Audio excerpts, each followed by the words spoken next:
Assalamualaikum warahmatullahi wabarakatuh. Bagaimana kabar kalian hari ini? Mudah-mudahan tetap sehat, terus bersemangat untuk belajar malam hari ini. Anak-anak ibu, sekarang ibu berikan video berikutnya di pembelajaran ini. Belajar walaupun di rumah saja ya, tapi terus semangat. Untuk mengawali pembelajaran kali ini, marilah kita berdoa menurut agama dan kepercayaan kita masing-masing. Berdoa dimulai, berdoa selesai. Kali ini ibu akan belajar di tema 6, yaitu energi dan perubahannya. Subtema 2, perubahan energi, pembelajaran 5 dan 6. Nah, adapun tujuan pembelajaran pada malam hari ini, yang pertama, siswa mampu mengidentifikasi informasi terkait pemanfaatan dan perubahan energi secara lisan. Kedua, siswa mampu mengidentifikasi perilaku yang menunjukkan hak dan kewajiban dalam menggunakan energi. Ketiga, siswa mampu menentukan lama suatu kegiatan dalam satuan waktu, jam, dan menit dengan tepat.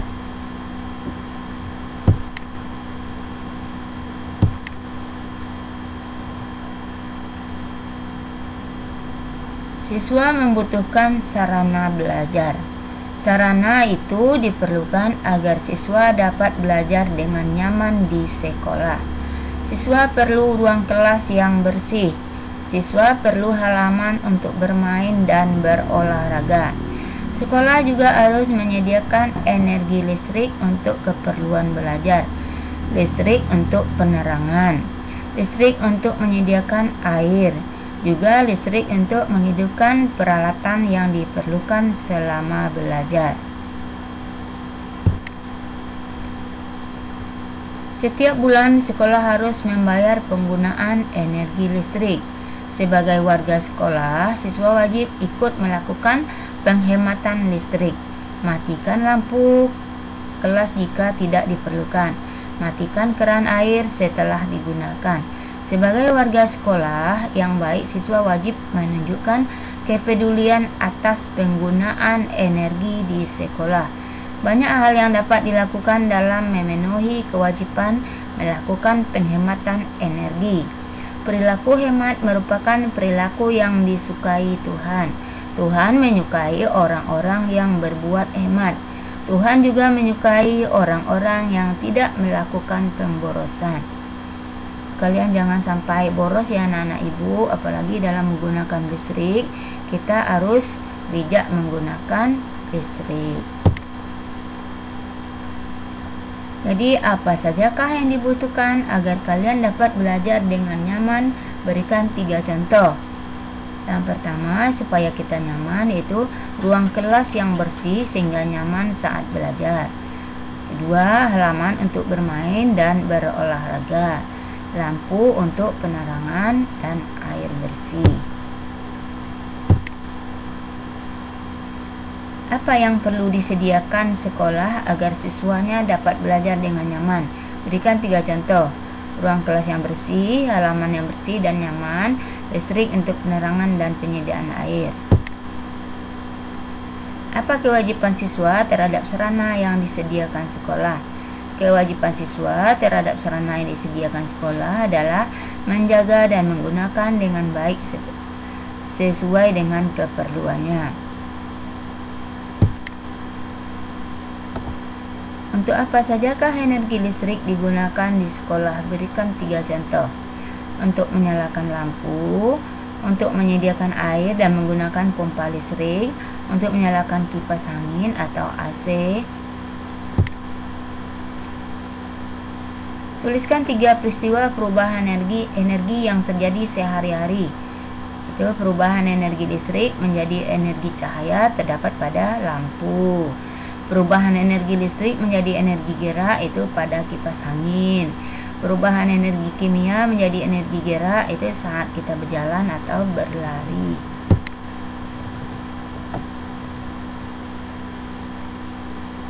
Sebagai warga sekolah yang baik, kalian juga memiliki kewajiban untuk menggunakan energi dengan baik.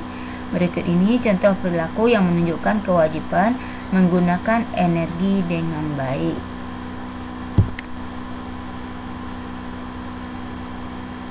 Berilah tanda centang pada gambar yang sesuai dan beri tanda silang pada gambar yang tidak sesuai. Yang pertama, membuang-buang air. Kedua, mematikan keran setelah menggunakan. Jadi yang disilang yaitu yang memain-mainkan air atau membuang-buang air, dan dicentang yaitu yang mematikan keran air setelah digunakan. Gambar kedua yaitu membersihkan kaca. Yang keduanya yaitu kelas kosong tapi kipas anginnya masih menyala. Jadi yang diberi centang yaitu membersihkan kaca, karena juga mengeluarkan energi ya, tapi berguna. Jadi kelasnya menjadi bersih. Kemudian kipas angin yang menyala itu dikasih silang. Nomor ketiga, mencoret-coret papan tulis, kemudian menyiram bunga ya. Jadi yang dikasih silang yaitu mencoret-coret papan tulis, karena dia mencoret bukan di saat belajar. Jadi dia mencoret tidak menggambar tidak ada gunanya ya. Jadi membuang-buang energi dia. Kemudian ini menyiram bunga, yang kita kasih silang itu mencoret-coret papan tulis, kemudian dikasih centang yaitu menyiram bunga. Tuliskan 3 contoh kewajiban yang menggunakan energi di rumah. Kewajiban menggunakan energi di rumah. Yang pertama, menghemat energi listrik dengan mematikan lampu ketika sudah tidak dibutuhkan ya anak-anak ibu. Yang kedua, menghemat air dengan mematikan keran air ya, agar tidak meluber atau membanjir ya, dan tidak bermain dengan air bersih ya, tidak membuang-buang air ya nak kalau tidak perlu. Jadi yang kita gunakan apabila kita memerlukan. Ketiga, menghemat energi kimia yang ada pada makanan dengan tidak membuang makanan dan memakan sesuai dengan kebutuhan. Jadi tidak membazirkan makanan anak-anak ibu ya. Jadi kita memakannya sesuai dengan apa yang kita butuhkan oleh tubuh kita.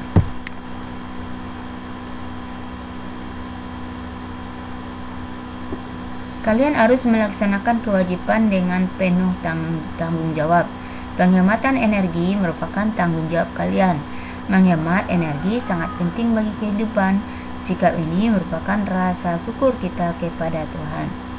Jadi anak-anak ibu, kalian harus tahu dengan cara melaksanakan kewajiban kalian dalam menghemat energi.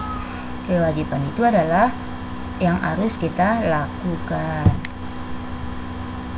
Hitunglah lama waktu pada kegiatan berikut. Tentukan satuan waktu yang sesuai. Ini sudah seringkali kita mengerjakan seperti ini ya anak ibu. Kegiatannya itu menyiapkan sarapan, mulainya selesai, kemudian kita mencari lamanya. Lamanya sama dengan waktu selesai dikurang waktu mulai. Waktu selesainya 06.15, waktu mulainya 05.45. Karena 06.15 dikurang 05.45 tidak bisa, kita robah terlebih dahulu. Kita harus meminjam ke pukul 6 itu 1. Jadi maka kita rubah menjadi seperti ini anak-anak ibu. 05.75. 75 itu dari mana? Yang kita pinjam 1 jam. 1 jam adalah 60 menit ditambah 15 menit, jadi 75. Jadi 75 dikurang 45 30. 05 dikurang 05 0. Jadi lama kegiatan menyiapkan sarapan adalah 30 menit. Selanjutnya perjalanan ke sekolah. Seperti rumus itu juga, mencari lamanya itu waktu selesai dikurang waktu mulai. Waktu selesainya itu 06.45, waktu mulainya adalah 06.20. Kemudian kita kurangkan 45 dikurang 20, 25. 06 kurang 06, 0, berarti 25. Jadi lama kegiatannya di perjalanan ke sekolah adalah 25 menit. Ada contoh lagi yaitu kursus bahasa Inggris. Lamanya kita cari, waktu selesai dikurang waktu mulai. Selesainya pukul 17.00, kemudian mulainya 15.30. 17.00 dikurang 15.30 tidak bisa, kita harus merubahnya terlebih dahulu. Yang K7-nya kita coret, kita ganti dengan 6. Kemudian menitnya kita jadikan 60 menit karena kita minjam 1 jam. Jadi jadinya 16.60 dikurang 15.30. 60 dikurang 30, 16 dikurang 15, 1. Maka lama kegiatan kursus bahasa Inggris adalah 1 jam 30 menit. Kemudian mengerjakan PR. Waktu selesainya 21.00 kurang 19.30. Seperti tadi, kita harus merubahnya dulu. Kemudian rubah lagi menjadi 20.60. Karena kita minjam 1 jam menjadi 20. Kemudian yang menitnya 0 itu kita jadikan 60 menit. Jadi 20.60 dikurang 19.30 itu 60 kurang 30, 20 kurang 19, jadi 01. Jadi lama kegiatan mengerjakan PR adalah 1 jam 30 menit. Paham anak-anak ibu? Kalian sudah mempelajari bahwa perubahan energi selalu terjadi kapanpun dan dimanapun. Seringkali kita tidak menyadari terjadinya perubahan energi. Contohnya ketika menonton televisi, kalian tidak menyadari bahwa telah terjadi perubahan energi listrik menjadi energi cahaya.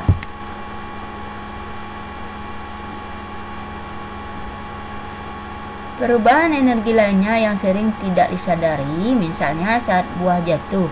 Saat buah jatuh juga terjadi perubahan energi. Perubahan energi tersebut, energi gerak menjadi energi bunyi. Perubahan energi adalah perubahan yang setiap saat dapat diamati. Sekarang susunlah informasi perubahan energi, mulai dari bangun tidur sampai kamu tiba di sekolah. Lihat tabel berikut untuk membantumu. Peristiwa atau kegiatan, kemudian perubahan energinya. Menyalakan lampu kamar tidur, perubahan energinya energi listrik menjadi energi cahaya. Kegiatannya, menyalakan pompa air untuk mengisi bak mandi, perubahan energinya energi listrik menjadi energi gerak. Kemudian peristiwanya, ibu menanak nasi menggunakan penanak nasi listrik. Perubahan energinya, perubahan energi listrik menjadi energi panas. Kemudian peristiwanya, berangkat ke sekolah naik sepeda. Perubahan energi yang terjadi yaitu perubahan energi kimia menjadi energi gerak. Kemudian penjaga sekolah membunyikan bel listrik. Perubahan energinya itu listrik menjadi energi bunyi. Itu anak-anak ibu tentang perubahan energi dan peristiwa atau kegiatan. Energi adalah karunia Tuhan yang sangat besar. Manusia tidak mampu menciptakan energi. Manusia juga tidak mampu memusnahkannya. Manusia hanya mampu mengubah bentuknya. Perubahan energi dari satu bentuk ke bentuk lain, perubahan inilah yang dapat dimanfaatkan. Siapapun berhak memanfaatkan energi yang ada di muka bumi ini. Namun jika ada hak, maka ada kewajiban yang harus ditunaikan atau dilakukan. Contohnya, kita berhak menggunakan listrik, akan tetapi kita juga berkewajiban membayar listriknya. Sekarang melengkapi tabel berikut, isi dengan hak dan kewajiban yang saling berhubungan. Selain itu juga yang terkait dengan penggunaan dan diskusikan bersama temanmu. Ini antara hak dan kewajiban ya anak-anak ibu. Yang pertama, hak mendapatkan makanan dan minuman untuk memperoleh energi. Kewajiban kita menghabiskan makanan yang sudah diambil atau diberikan. Haknya yaitu menggunakan lampu listrik pada saat belajar di malam hari.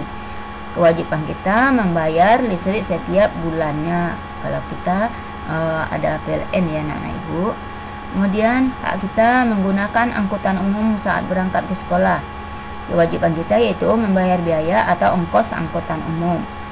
Hak kita menggunakan penyejuk ruangan pada saat belajar di ruang kelas. Kewajiban kita itu merawat penyejuk ruangan agar tetap dapat digunakan dengan baik. Hak kita menggunakan alat atau media belajar di sekolah. Kewajiban kita adalah menggunakan dan merawat dengan baik supaya nanti bisa digunakan lagi ya anak-anak ibu. Lama dan besarnya penggunaan energi listrik mempengaruhi besarnya biaya yang harus dibayar. Tentukan lama penggunaan alat-alat listrik pada tabel berikut. Kemudian bandingkan penggunaan alat-alat tersebut dari yang paling lama sampai yang paling besar biaya listriknya. Ini Ibu contohkan, ketika pulang sekolah, Fahmi duduk beristirahat sambil membaca buku cerita. Dia membaca dari pukul 13.30 sampai 14.30 pada sore hari. Saya pulang mengaji. Fahmi melanjutkan membaca buku dari pukul 17.00 sampai 17.30. Kapan Fahmi membaca lebih lama? Kita cari dulu di siang hari. Ingat anak-anak ibu, rumusnya mencari lama itu waktu selesai dikurang waktu mulai. Waktu selesainya itu 14.30 dan waktu mulainya itu 13.30. Kita kurangkan 30 dikurang 30 0, 14 dikurang 13 dari 1, berarti jadi dia membaca bukunya itu 1 jam. Sore harinya yaitu waktu selesainya 17.30, waktu mulainya 17.00. Kemudian kita kurangkan 30 dikurang 0 yaitu 30. Kemudian 17 kurang 17 0. Berarti lamanya membaca buku di sore hari itu yaitu 30 menit. Jadi Fahmi membaca lebih lama adalah pada siang hari yaitu selama 1 jam. Berikutnya anak-anak ibu, setiap pagi ibu mencuci pakaian menggunakan mesin cuci. Selanjutnya, ibu melicinkannya dengan setrika listrik. Hari ini, ibu mulai mencuci dari pukul 06.30 sampai 07.15. Kegiatan menyetrika dilakukan dari pukul 14.00 sampai 15.30. Kegiatan mana yang lebih singkat? Pertama, mencuci. Waktu selesainya dikurang waktu mulai. Waktu selesai 07.15, kemudian waktu mulai 06.30. Kita harus rubah dulu karena tidak bisa dikurangkan. Kita pinjam dulu di angka 7 itu 1 jam. Makanya jadi nanti kita rubah 1 jam itu ke jadi menit, yaitu menjadi 60 menit. Jadi yang 17 itu menjadi 06, kemudian yang 15 itu menjadi 75. 75 dari mana? 60 ditambah 15 menit. Jadi 75 menit, yang 1 jamnya 60 menit yang kita pinjam di pukul 7 itu ya. Kemudian 06.75 dikurang 06.30. 75 dikurang 30 45. 06 dikurang 06 0. Berarti lamanya ibu mencuci yaitu 45 menit. Kemudian menyetrika, waktu selesainya 15.30, waktu mulainya 14.00.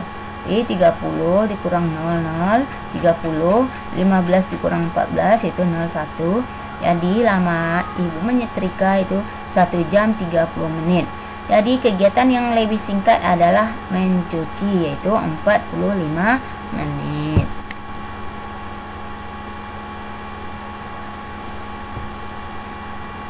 Itulah anak-anak ibu penjelasan ibu di pembelajaran 5 dan 6, yaitu tema 6, subtema 2.